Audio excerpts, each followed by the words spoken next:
ደግነት ለራስ መጥፎነት በራስ ላይ አላህ ቁርአን ላይ አንድን አዋጅ ይናገራል እና አህሰንቱም መልካም ብትሰሩ አህሰንቱም ለአንፉሲኩም ለራሳችሁ ነው ውጤቱ ወደ እናንተ ነው የሚመለሰው ወኢን አሳእቱም መጥፎ ብትሰሩ ፈላሃ በነፍሶቻችሁ ላይ ደግነት የህይወት መርሃችን ይሁን በህይወት ጉዟችን ላይ ኢንሻአላህ ደግነት ሰው ለሰዎች መልካም ለማድረግ እንሰብ ደግነት ነፃነት አለ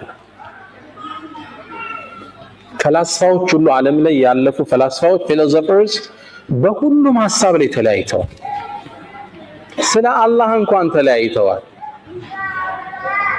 የነ ኒቼን መጽሐፍ ብታነብ God is dead የሚለውን ሐሳባቸው መፋለስ ታየዋል በአንድ ሐሳብ ላይ ግን ተስማምተዋል እርካታ የሚገኘው ከመስጠት እንጂ ከመቀበል አይደለም ብዙ ብር ስታገኝ ይመስላል እርካታ የምታገኝ ከመስጠት ነው ሃፒነስ ያለ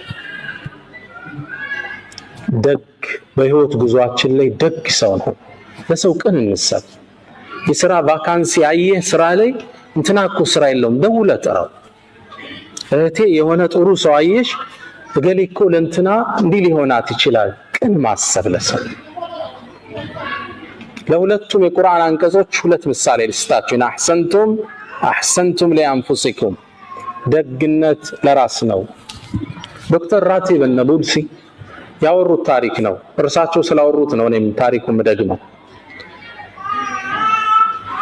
አንዴ ይላሉ አንድ የመስጂድ ኢማም ኸጢብ አሰጋጅ ናቸው ትልቅ ዓሊም ናቸው በህልማቸው አንድ የሚገርማቸውን ህልም አዩ በህልማቸው ያዩዋቸው ነብዩ መሐመድን ሰለላሁ ዐለይሂ ወሰለም አላህ ሁላችንን ይወፍቀን ኢንሻአላህ ነብዩ መሐመድ ሰለላሁ ዐለይሂ ወሰለም ሐዲስ ላይ እንደሚሉት መራአኒ ፈቀድ ረአኒ ፈኢነ الشيطان لا يتمثل بي እኔን ያየኝ አይቶኛል ሸይጣን በእኔ መመሰል አይችልምና ይላሉ አላህ እርሳቸውን ከሚያዩት አላህ ያድርገን በህልም ይህ የመስጂድ ኢማም አዩዋቸው ነብዩ መሐመድ ሰለላሁ ዐለይሂ ወሰለም አንድን ኃላፊነት ለግለሰቡ ሰጡት ከመስጂዱ ጥግ የሚኖር ገሌ የሚባል ሰው አለ ሂድና በጠዋት ቤቱ ፈበሽርሁ አንሁ ጃሪ ፊል ጀና ጀነት ውስጥ ጎረቤቴ እንደሆነ ንገረው ከባድ ብስራት ነው አይደል ኢማሙ ከእንቅልፍ ነቁ ይህን ብስራት እሳቸው ዓመታት ያሰገዱት አላገኙት ስንት ሰው ያስተማሩ የነብዩ ጓደኝት በጀነት ጓደኛ ማን ይሆን ግለሰቡ ወደ ቤቱ አቀኑ ቤቱን ሲያንኳኩት መስጂድ ላይ በርቀት የሚያውቁት አንድ ግለሰብ በጣም ተገረሙ እኔ አንድን ነገር ልነግርህ ነው የመጣው አሉት ምን ብትሰራ ነው ረሱል ሰለላሁ ዐለይሂ ወሰለም በጀነት ጎረቤታቸው እንደሆንክ እንድነግርህ ላኩኝ ምን የሰራኸው ኸይር ስራ አላሉት ግለሰቡ ምን አለ ምን ኸይር ስራ አለኝ ብላችሁ ነው ምንም የለኝም በጭራሽ አንተና አላህ የምታውቁት ትልቅ ምስጢር አለ በአላህ የሆነብህ ነገረኝ አሉት ግለሰቡም ሼህ ያው ሀያ ያዘው ከጠቀመው አንዲት ስራ አለችኝ እሷን ላጫውታችሁ ነገረኝ አሉት አንዲት እንግዲህ ሲኖር ለጋብቻ ወሰነና አንዲትን ወጣት ለጋብቻ ጨዋት ይላል ሳገባት ንጹህ ሴት ናት ብዬ ነው ነገር ግን ማላቀው ታሪክ ነበራት ልጅቱ ባገባዋት በአራት ወር ውስጥ ልጅቱ አጋጣሚ እርጉዝ ነች ያረገዘችው ከሌላ ነው አላህ ይጠብቃችሁ ይችላል ግን ትዳር መስርታለች ምጥ መጣኛለች የት ነው ያረገሽው በጣም ፈራች አለቀሰች ተጸጸተች አፉ በለኛለች ግን ተበሳጭቻለሁ መጨረሻ ላይ ራሴን ሁለት አማራጭ ላይ ያገኘሁት አንድ እቺ በዝሙት ያረገዘች በጣም ማትረባ ተራ ሴት ብዬ ለቤተሰቦቿ መልሼ አካባቢው አይን ላፈር እንዲላት ማድረግ አንድ አማራጭ ሁለተኛ ደግሞ ተሳስታ ነው እቺ ልጅ ወጣት ነች በህይወት የሆነ አጋጣሚ ተሳስታለች ተጸጽታበትም አለች ለተውበት ልገዛት ሁለት አማራጭ ራሴን አገኘሁት ነፍስያዬን ተጫንኩና ወደ ተውበት በመራት ይሻላታል ህይወቷን ከማበላሸው ብዬ ወሰንኩ። ግን ልጅ ሊወለድ ነው። ካገባት ገና 4 ወሩ ነው። እንዴት አርጎ ያምልጥ ከዚህ ውስጥ? መጨረሻ ልክ የወለደች ጊዜ ማንም እንዳያቃረብ እንደተወለደ ልጁን ህፃኑን ይዤው ወደ መስጂድ ሄድኳል። ባለቤቱ መውለዱን ሰው ያውቅ። ልክ ሰው ኢሻ ሶላት እንዳለ ሲገባ ውጪ ላይ በፎጣ ጠቅል ያስቀምጨው ሶላት ገባ። ልጁ የውጩን ብርድ አልቻለምና እየሰገድን ማልቀስ ጀመረ። በጣም ያለቅሳል። ገና ለጋ ህፃን ልጅ በጣም ሲያለቅስ ሰው ሶላት እስኪያሰላምት ቸኩሏል። እንዳሰላመተ ሩጦ ሲወጣ ህፃን ልጅ ተጠቅልሎ ፎጣ ያለቅሳል። ማን ነው ጥሎብን የሄደ? መራገም ጀመረ። ከዛ መሃል ብቅ አልኩና ይሄን ልጅ ወስዶ ሊያሳድገው መሃላችሁ ሚችል ሰው አለ አልኳቸው። ልጆቻችንም አልቻልነ ደግሞ ገና የሚጠባ ህፃን ልጅ እንውሰድ እንዴ? ምን ነካ አንተ? ከዛ ቀበል አደረኩና ማህበረሰቡ እየሰማኝ እኔ ታውቃላችሁ ባለቤቴ አሁን ያገባዋት ልጅ የለኝም የቤተሰብ ጫና ስለሌለብኝ ይሄን ልጅ ወስጄ አሳድገዋለሁ አላቸው። ግልጽ ነው። ትልቅ ኢማን ይጠይቃል። ከባድ ነው። ህፃኑን ተሸከመና ወደ ቤቱ ይዞት ተመለሰ። የአካባቢው ማህበረሰብ የሚያውቀው ምን ብሎ ነው? ወድቆ የተገኘ ልጅ ያሳደገ ደግ ሰው ብሎ ያውቀዋል። ልጅቱን አስተብቶ ዳግም አገባት።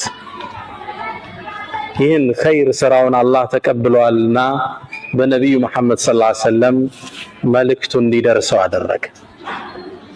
ኢና አሕሰንቱም ሊአንፉሲኩም፣ ደግነት ወዳጆች ለራስ እርካታ አለው፣ ቀጣዩ ዓለም ሽልማት አለው።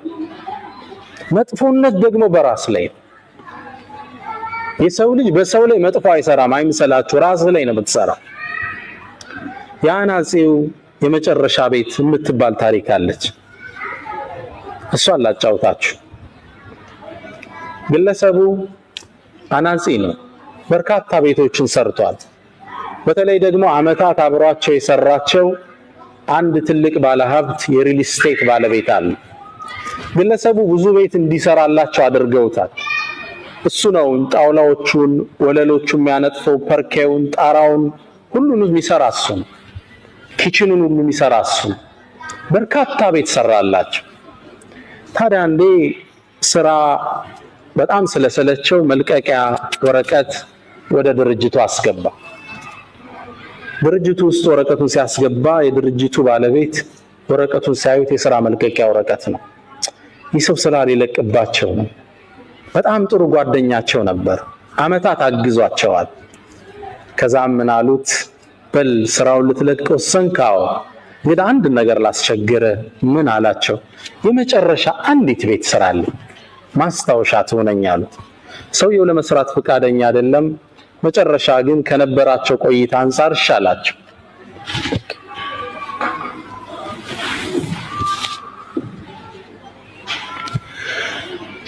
ቤቱን ለመስራት ወሰነ። ለመስራት ግን ፍላጎት አልነበረው። መጨረሻ ላይ ቤቱን ከመስራቱ በፊት እቃዎቹ ቀረቡለት። ይህን ስራ በጥራት ብሰራው አይሸልምም፣ ባልሰራውም ስራ እየለቀኩ ነው፣ ምን ገደደኝ ብሎ ወሰነ። ከዛም ቤቱን እንደነገሩ የመጨረሻ ቤት ስለሆነ ጠገንገን አድርጎ በማይረባ እቃ ጥራት በሌለው አሰራር ቤቱን ሰራው። የግለሰብ አይደለም ቤት ኪችን መሆን የማይችል ቤት ሰርቶ ለሰውየው ቁልፉን ወሰደላቸው። ሰውየው ደግሞ ቁልፉን እንደተቀበሉ ወዳጄ ወይ አሉት ዙረው፣ ይህም ቤት ስራልኝ አልኩ ለኔ አልነበረም፣ አመታት ከኔ ጋር ሰርተሃል፣ ለአንተ ማስታወሻ እንዲሆን እፈልጋለሁ። ወኢን አሳእቱም ፈለሃ፣ ይህ ቋሚ ህግ ነው እንዳትጠራጠሩ። ደግነት ለራስ ደግ ነው። ደግ ከመሆን የሰው ልጅ ምን ይከስፋል? በሐሳብ ቀን ደግ ለሰዎች፣ መጥፎ ዙሮ ይጠልፋል፣ አትጠራጠር። አንድ ግለሰብ ባለቤቱ ጋር ልግባባ ይላል በወሬ። አጋጣሚ ተቆጥቶ የሆነ ነገር አደረኩ ሲል ማይሆን ቦታ ይመታትና ትወድቅበታለች። ስትወድቅበት ትንሽ አያት፣ ትንፋሿ ቀጥ አለ፣ ሞተችበት። ደነገጠ። ምን ያደርግ? ገደልኳት ቢል ዕዳ ነው፣ ለወሬም አይመችም። ምን ያደርግ? አንድ ጓደኛ አለው፣ ደግ ያልሆነ ጓደኛ። ባለቤቴን እኮ ሳላቅ እንዲያርጌ ስመታት ገደልኳት፣ ምን ላድርግ አለ። እንግዲህ አጋጣሚ ወድቃ ሞተች ብለ እንዲያደርግ መፍትሄ ብዙ አለ አይደል? ሸረኛ ነበርና መጥፎት መውጫ ነገረው። አይ የምታደርገውን አንድ አቋራጭ መንገድ ልስጥህ አለው። አንድ ወጣት፣ ቆንጆ ወጣት ሲያልፍ ያዘውና እሱን ገደለውና ላይዋ ላይ ጣለው። ከዛም ዚና ስትሰራ አገኘዋት፣ ተበሳጨች፣ ሁለቱንም ገደልኩ ብትል ይሻላል አለ። ግለሰቡ መውጫ መሰለውና አዎ አሻራዬም ይኖር ይሆናል እሷ ላይ መመርመሩ ስለማይቀር እንደገደልኩ ይታወቃል። አሁን የሰጠኝ መውጫ ቆንጆ መውጫ ነው አለ። በሩ ጋር ሆኖ ይጠብቃል። አንድ ለግላጋ ቆንጆ ወጣት አለፈ። ወደ ቤት ጋበዘው። ልክ እንደገባም የሚስቱን ጽዋ ቀመሰ። ወጣቱን ላዩ ላይ ጣለ። ቤተሰቡን ጠራና ይሄው ጉድ ሰራችኝ፣ ጉድ ሰራዋታል። ይሄ ታሪክ በዚህ ተቋጨ። ያ አስተያየት የሰጠው ጓደኛው በዛ ምሽት ቆዝሞ አመሸ። ሰዓቱን በየደቂቃው ይመለከታል። ረዘመበት። ለካስ የሚጠብቀው አንድ ወጣት ልጅ አለው። ዛሬ ልጅ ምን ነክቶታል? ሰዓቱን ተደጋግሞ ይመለከታል። ጠበቀው፣ አልመጣ ልጅ። ይህ ሰው እንቅልፍ ሳያገኝ አደረ። ጠዋት ወሬ ሲያጣራ የተገደለው ልጅ ማን ነበር? የራሱን ልጅ ነበር።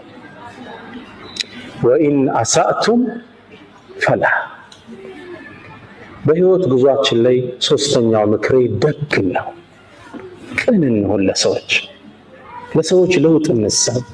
ለእህትሽ እድገት ሐሳቢ ሁን። ማንን ይጎዳል ደግነት?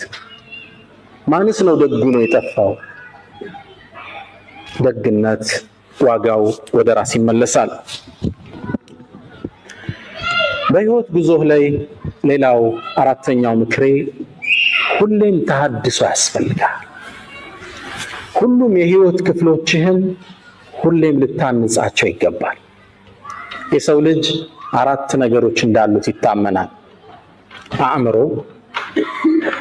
መንፈሱ፣ አካሉና ስሜቱ።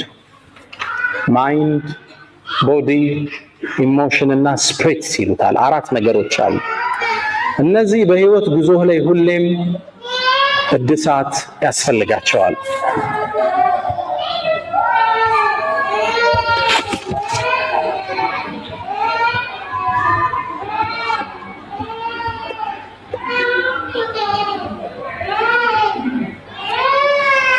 ናም ኢንሻአላህ ስንት የሰውነትን ክፍል ጠራን? አንደኛ ቦዲ አለ። ሁለተኛ ምን አለ? አእምሮ አለ። ሁለተኛ። ሶስተኛ ምን አለ? ስሜት አለ፣ ኢሞሽን አለ።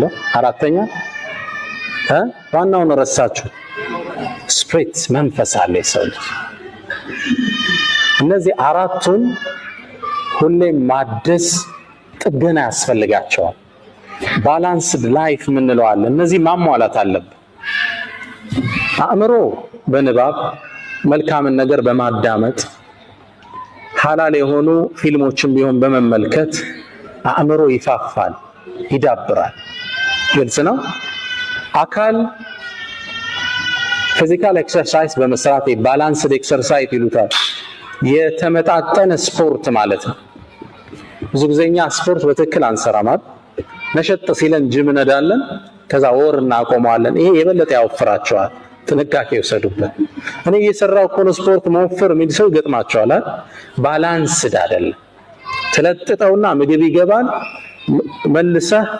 ለዛ ነው ስፖርት በሳይንስ ደረጃ የሚታወቀው በሳምንት 3 ቀን ለ1 ሰዓት ያህል ግልጽ ነው። አሊያም 5 ቀን ለ20 ደቂቃ ያህል ፎርሙላው ግልጽ ነው። 5 ቀን ለ20 ደቂቃ ያህል ዱብ ዝልዝል ሮጥ ያስፈልገናል። አተነፋፈስ ይስተካከላል፣ የሰውነት ሼፕ ይስተካከላል፣ ጥንካሬ አብሮ ይወለዳል። አካል መጀመሪያ በስፖርት፣ ሁለተኛ ዳይቲንግ አመጋገብ አለ። ግልጽ ነው። አመጋገብ የተመጠነ አመጋገብ፣ ከምግብ በፊት 30 ደቂቃ በፊት ውሃ መጠጣት። ውሃ አንዳንዴ እየበላ መጠጣት በሳይንሱ አይመከርም። ከምግብ በፊት 30 ደቂቃ በፊት ውሃ መጠጣት። ውሃ ደግሞ ከምግብ በኋላ እንጠጣ ካለ 30 ደቂቃ ቆይተን መጠጣት አለብን። ግልጽ ነው። ፍሩት ብዙ ጊዜ ልመዱ ተብሏል። አሁን ተቆራርጦ አብሮ ይቀርብልናል። የፍሩት አመጋገባችን መስተካከል አለበት። ፍሩትስ ከምግብ በፊት 30 ደቂቃ ወይ 1 ሰዓት በፊት ነው መበላት ያለባቸው፣ አሊያም በኋላ። ብዙ ጊዜ ምንድነው የሚሆነው? ቀይ ወጡ ምን አልጫውን እንበላና ከጎን ደግሞ ሙዝ ብርቱካን ይቀርባል። ከላይ ከበላው ትኩስ ነገር ነው እና የገባው ሙዙ ብርቱካኑን ያፈላዋል፣ ጥቅም የለውም። ሆዴን ነፋኝ ትላለህ አርበልተ። ሳይንቲፊክ ሪሰርች ነው ነገራችሁ። ፍሩትስ ብቻቸው መበላት አለባቸው። ቀድመው ይበላሉ፣ ጨጓራ ላይ ተነጥፈው ይቆያሉ፣ ቦታ ይዘው። እዛ ላይ ሌላ ምግብ ሲጨመር ለጤንነት ጥሩ ነውና፣ ሁለተኛው የምናድሰው የመጀመሪያ ምንድነው? አካል የስፖርት አንድ፣ ሁለተኛ አመጋገብ፣ ሶስተኛ ስትሬስ ማኔጅመንት ይሉታል ዶክተር ስቴቨን ኮቬ 7 Habits of Highly Effective People የሚል መጽሐፍ አላቸው እና እዛ ላይ ሶስተኛው ስትሬስ ማኔጅመንት። ህይወት ያው በጭንቀት ማዕበል ትናጣለች። ሁሌም ከሀሳብ አባርተን አናውቅም። ትዳር ያሳስበሃል፣ ስራ ያሳስበሃል፣ የወላጆች ጉዳይ ያሳስበሃል፣ ዳዕዋው ያሳስበሃል፣ የዓለም ሁኔታ ያሳስበሃል። ከስትሬስ ውስጥ አለን፣ ጭንቀት ውስጥ። ይሄ ማኔጅ ማድረግ አለብን። ህይወት ሁሉም ቤት አሳይመንት አለው አይምሰላችሁ። አእምሮ አሸብርቆ ብታዩት ግን ውስጡ የሚያስጨንቀው አጀንዳ አለው፣ አትጠራጠሩ። ስለዚህ ጭንቀት ሲመጣ ማኔጅ ማድረግ አለብን። ዱንያ ኃላፊ ነች፣ ከልኩ አያልፍም። ሁሉም ነገር ለኸይር ነው። ራስህን እየጠገንክ አካልህን መጠበቅ ወሳኝ ፓርት ነው። በህይወት ጉዞ ላይ አራቱን ጠብቃቸው። አንደኛ ምን አለ? አሁን ያነሳ ነው አካልን በአመጋገብ በስፖርት ጭንቀትን በመቆጣጠር። ሁለተኛ ስፕሪት። ለዚህማ ሙእሚኖች ናት። መንፈስ ጥገና ያስፈልገዋል። ዚክሮች ያስፈልጉናል። ቁርአን ዊርድ ያስፈልገናል። አላህ ይወፍቀን። ረመዳን ላይ ከቁርአን ጋር የተፋታን ሰዎች እንበዛለን አይደል? አለ እንደ ከዛ በኋላ ያነሳ ኪታብ አይመስለኝም። ቋሚ ይዞ ቢያንስ 1 ፔጅ በቀን ሚላለ ማለት አላህ ያዘነለት ካለ ደስተኛ ነኝ። ቋሚ የሆነ የመንፈስ ግንባታ ይፈልጋል። ዳዕዋዎችን ዩቲዩብ ላይ ያወረድን ማዳመጥ፣ ሲዲዎችን ማዳመጥ፣ ኢስላሚክ ቡኮችን ማንበብ ኢማን ሊጨምሩ የሚችሉትን ኢማን ተሐድሶ ይፈልጋል። አለ ሶላት እኮ እየከበደ ይመጣል። እናንተ ሀገር ደግሞ አንዱ ሶላቱን መደመር ያው የቀለለ ነው የሰራው ሲስተማችሁ። ኢማኑ ይላላና አንድ ላይ ተሰበስበዋል። ሶላት እንዴት ነው አልኩት። ውጭ የሚኖሩት አሜሪካ ወንድም አለኝና አም ጉድ አለኝ። ግን የምቸገረው አንዳንዴ 5ቱም በአንድ ያሰልፋቸዋል አለ። በቃ ከዙር ከሱፊ እስከ ኢሻ ያለውን ኢሻ ላይ ነው ገብታ የምትሰግደውና የመንፈስ ተሐድሶ ይፈልጋል። ህይወት በኢማን ጥንካሬ ካሉን ማታልፋት መከራ ነች። ኢማን ሲኖር ችግሮቹ ሊያንሱብህና ደስተኛ ነህ ሁሌ። ከዛ ነው ጥሩ ኢማን ያላቸው ሰዎች ሲበሳጩ ብዙ አታያቸው። ከልኩ ያልፍ ዱንያ አይደለች እንዴ? ላ አይሽ ኢላ አይሹል አኺራ። ዋናው ሀገሬ ላይ አይደል እንዴ? why do I bother about it? ኢማን ተሐድሶ ሲጎለው ነገር ይጀመራል። ባልና ሚስት አለመግባባት ይጀምራሉ። እሷም ኢማኗ ይቀንስና አንተም ግባና ኪችን ስራ እንጂ ማለት ትጀምራለች። ያው ማገዝ አለባችሁ ኢንሻአላህ። አላ ኩሊ ሐል ምን ይጀምራል? አለመግባባቶች ይፈጠራሉ። ኢማን ተሐድሶ ይፈልጋል። ጾሞች፣ ቁርአን መቅራት፣ እነዚህ መርሳት የለብንም። ምናልባት ማይንድ ብያለሁ፣ አእምሮ በንባብ ጥሩ ነገር በማዳመጥ ይፋፋል።